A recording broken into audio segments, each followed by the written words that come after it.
Halo, Assalamualaikum warahmatullahi wabarakatuh. Bertemu lagi dengan saya, Wawan Eko Julianto, dalam channel pembelajaran Bahasa Indonesia.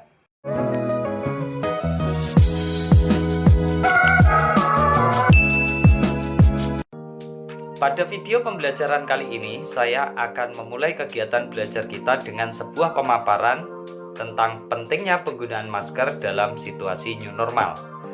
Sebagian orang menganggap bahwa new normal adalah berakhirnya masa pandemi corona, sehingga merasa bebas untuk pergi kemana-mana. Padahal yang kita ketahui bahwa masa pandemi corona ini masih belum berakhir. Sehingga dalam kondisi new normal ini kita harus tetap memperhatikan protokol kesehatan.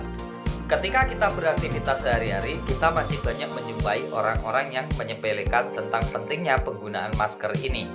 Sehingga hal ini menyebabkan pemerintah mengambil tindakan tegas dengan memberikan sanksi kepada mereka yang tidak menggunakan masker. Perlu Anda ketahui bahwa hasil penelitian dari Annals of Internal Medicine, University of Michigan, dan pernyataan dari WHO menyebutkan bahwa penggunaan masker dan rajin cuci tangan ini sangat efektif sebanyak 75% untuk mengurangi resiko seseorang terkena virus corona.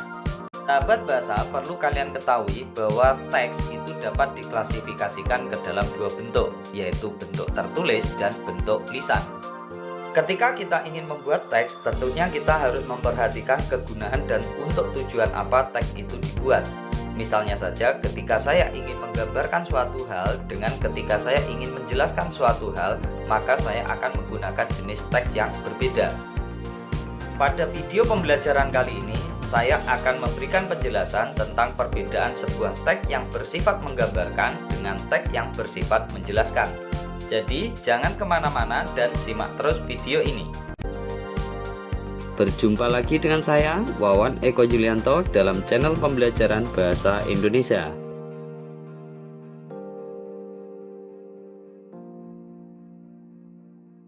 Dalam video pembelajaran kali ini, kita akan mengidentifikasi teks eksposisi.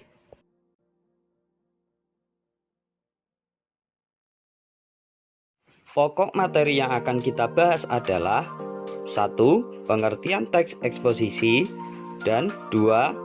Ciri-ciri khusus teks eksposisi.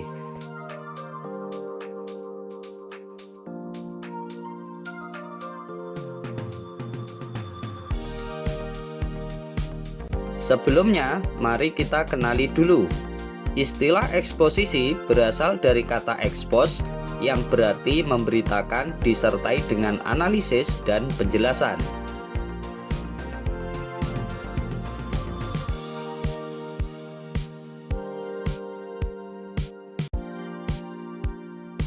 Beberapa ahli memiliki pandangan tentang pengertian teks eksposisi. Salah satu di antaranya adalah Kiraf, yang menyatakan bahwa eksposisi atau paparan adalah ragam wacana yang dimaksudkan untuk menerangkan, menyampaikan, atau menguraikan sesuatu hal yang dapat memperluas atau menambah pengetahuan dan pandangan pembacanya.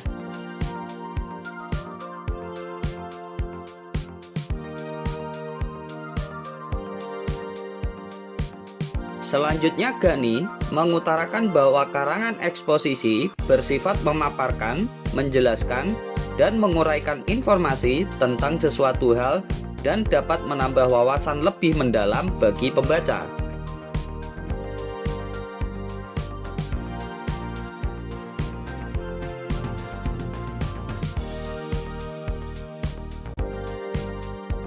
Dari penjelasan di atas, maka teks eksposisi memiliki beberapa kekhususan, yaitu pertama, isinya bersifat menjelaskan atau memaparkan suatu hal. Kedua, bertujuan untuk memberikan pengetahuan atau wawasan kepada pembaca.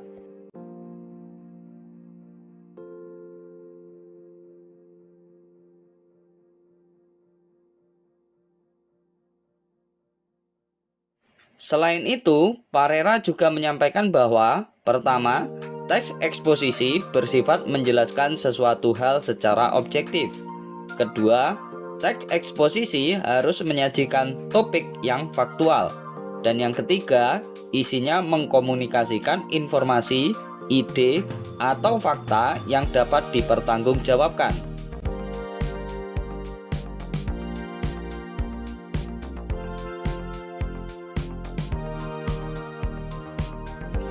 Perhatikan contoh berikut ini.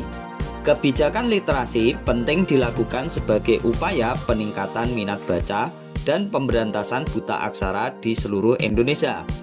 Alasan besarnya karena kita tahu bahwa minat baca dan kemahiran membaca masyarakat masih rendah. Salah satu data menurut Badan Pusat Statistik Republik Indonesia, pada tahun 2011, penduduk Indonesia yang berumur 10 tahun ke atas yang buta aksara sekitar 17,89%. Kebijakan literasi ini juga merupakan amanah yang terkandung dalam pembukaan Undang-Undang Dasar 1945 dengan misi mencerdaskan kehidupan bangsa.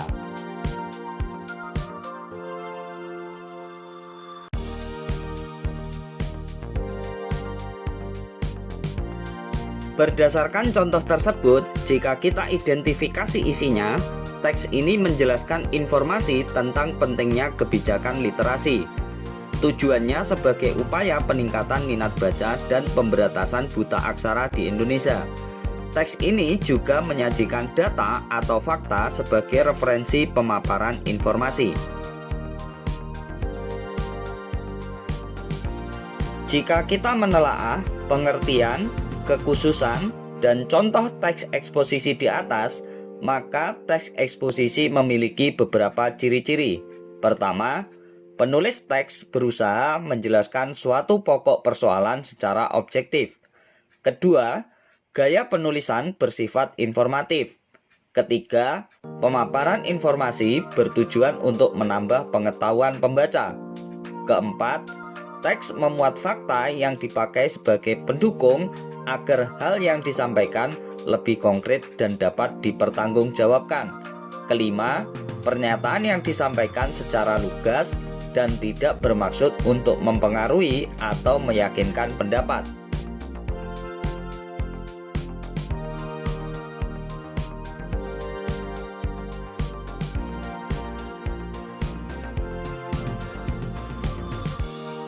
Mari kita bandingkan dengan contoh berikut.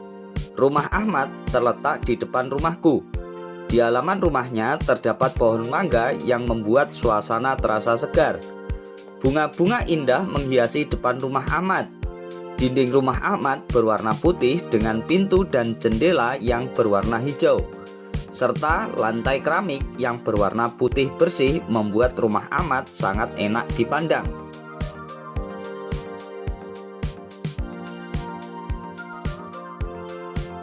Jika kita cermati teks tersebut, maka isinya menggambarkan keadaan rumah Ahmad berdasarkan sudut pandang penulis.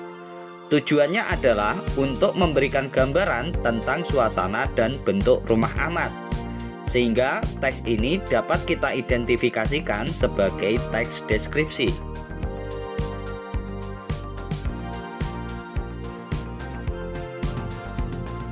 Sekarang saatnya kita cermati perbedaan antara teks eksposisi dan teks deskripsi. Jika kita lihat dari aspek isinya, maka teks eksposisi bersifat menjelaskan atau memaparkan suatu hal, sementara teks deskripsi bersifat menggambarkan keadaan suatu hal. Jika kita lihat berdasarkan tujuannya, maka teks eksposisi memberikan pengetahuan atau wawasan kepada pembaca, sementara teks deskripsi bertujuan untuk memberikan gambaran suatu objek secara jelas. Jika kita lihat berdasarkan gaya penulisannya, maka teks eksposisi bersifat informatif, yaitu memberikan informasi secara jelas atau dapat dipertanggungjawabkan dan bersifat objektif. Sementara dalam teks deskripsi bersifat situasional dan bisa dipengaruhi sudut pandang penulis. Kemudian jika kita lihat berdasarkan sumber datanya, maka teks eksposisi sumber datanya berasal dari referensi atau bukti pendukung lainnya. Sementara teks deskripsi sumber datanya dapat berupa hasil pengamatan atau observasi.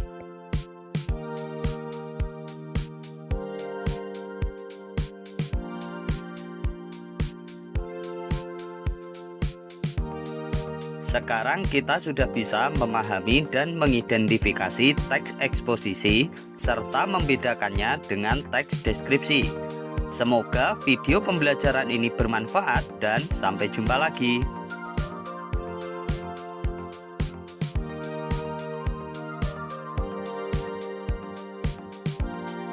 Jangan lupa subscribe, like, dan share video ini ke teman-teman kalian sehingga kita bisa belajar bersama tentang materi-materi bahasa Indonesia.